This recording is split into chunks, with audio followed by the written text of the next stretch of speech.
একদম দেশি ধাঁচের দুইটা বেগুনের তরকারি রেসিপি আপনাদের সাথে আজকে শেয়ার করছি। প্রথমটা আমার খুবই পছন্দের, মাছের তেল দিয়ে বেগুন রান্না। তো প্রথমেই তেলের মধ্যে সামান্য পরিমাণ পেঁয়াজ দিয়ে হালকা করে ভেজে নিয়ে তাতে আমি আদা রসুন বাটা আর মাছের পরিষ্কার করে নেওয়া তেলটা দিয়ে দিলাম। এবারে সামান্য পরিমাণ হলুদ, মরিচ গুঁড়া, ধনিয়া গুঁড়া দিয়ে দিচ্ছি। খুব ভালো করে এটাকে কষিয়ে নিব। দুইটা কাঁচামরিচ দিয়ে দিলাম।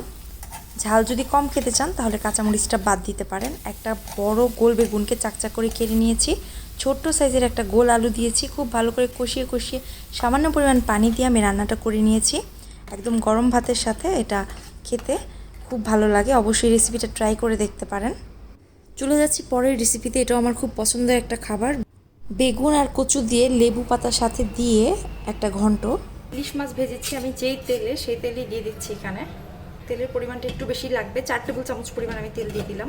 আর ইলিশ মাছের লেজের অংশ বা একদম ছোট পিস যেগুলো কেউ খায় না, ওইরকম অংশ লাগবে এখানে মেনলি। তো এগুলা ছোট ছোট পিসগুলো এগুলো খুব ভালো করে ভেজে নিয়েছি আমি হলুদ, মরিচ আর লবণ দিয়ে। ওই তেলটাই আমি এখানে ইউজ করেছি। চুলাটা আমি এখন অন করিনি। আদা রসুন বাটা 1 টেবিল চামচের মতো। একদম ছোট চিংড়ি মাছ, এই যে পরিষ্কার করা, এগুলো ভিজিয়ে রেখেছিলাম।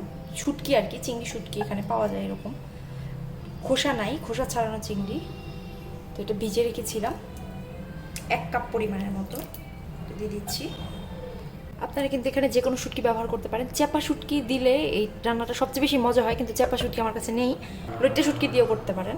ধনিয়া গুঁড়া দিয়ে দিচ্ছি 1/2 টেবিল চামচের মতো, হলুদ গুঁড়া 1/2 টেবিল চামচ, মরিচ গুঁড়া প্রায় 1 টেবিল চামচের মতো। একটু ঝাল বেশি হবে এই রান্নাটা। এবার আমি চুলাটা অন করে দিলাম। এই রান্নাটা কিন্তু ননস্টিকের পাতিলে করলে অত ভালো হবে না। চুলার আঁচ একদম বাড়ানো। এই বাড়ানো অবস্থায় আমি এটাকে ভালো করে কষিয়ে নিব। এই রান্নায় আমি কোনো পেঁয়াজ ইউজ করব না, কারণ যেহেতু আমি এটাতে কোনো ঝোল রাখবো না, তাই আমি পেঁয়াজ ইউজ করব না। লবণ দিয়ে দিলাম স্বাদ মতো। এবারে সামান্য পরিমাণ পানি দিয়ে দিচ্ছি।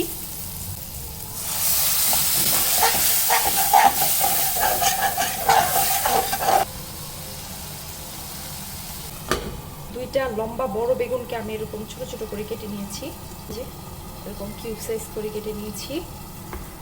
আর নিয়েছি কচুরমুখী বা কচুর ছড়ি, এটা ছোট ছোট করে কেটেছি। এই যে একটু চিকন করে কেটেছি, যেহেতু এটা সিদ্ধ হতে বেশি সময় লাগে। সব কিছু আমি একসাথে দিয়ে দিব। তো বড় সাইজের একটা নিয়েছি, ওটাকে আমি এরকম ছোট ছোট করে নিয়েছি। তো এই হচ্ছে রেশিওটা, যতটুকু বেগুন ততটুকু কচুর ছড়ি। আর টমেটো নিয়েছি, এখানে চেরি টমেটো ছিল আমার কাছে, আমি এটাই নিয়েছি। আপনারা বড় সাইজের একটা টমেটো নিতে পারেন। সব কিছুকে আমি একবার এখন এখানে দিয়ে দিব।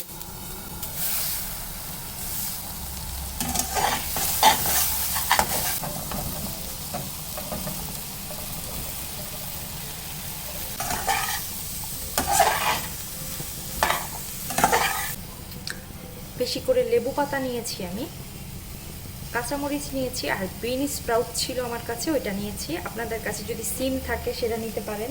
অন্য কোনো সবজি যদি দিতে চান সেটাও দিতে পারেন। সিম এখানে দিলে ভালো লাগবে এই সবজিটাতে, বা পুঁই শাক দিলেও ভালো লাগে। তো আমার কাছে গ্রিন স্প্রাউট, কাঁচামরিচ ছিল, আমি সেটা দিয়ে দিচ্ছি। লেবু পাতাটা আমি পরে দিব, একদম নামানোর আগে।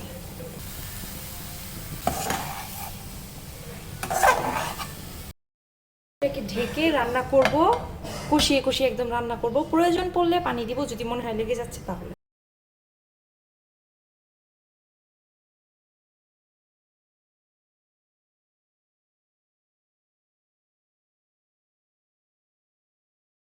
এবার লেবু পাতাগুলো দিয়ে দিচ্ছি।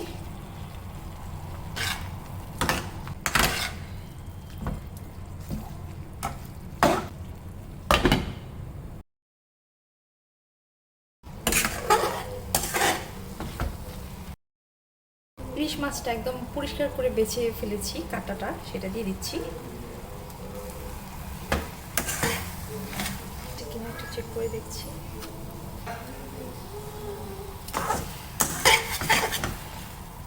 ঢেকে 2 মিনিট রাখবো, তারপর চুলাটা বন্ধ করে দিব।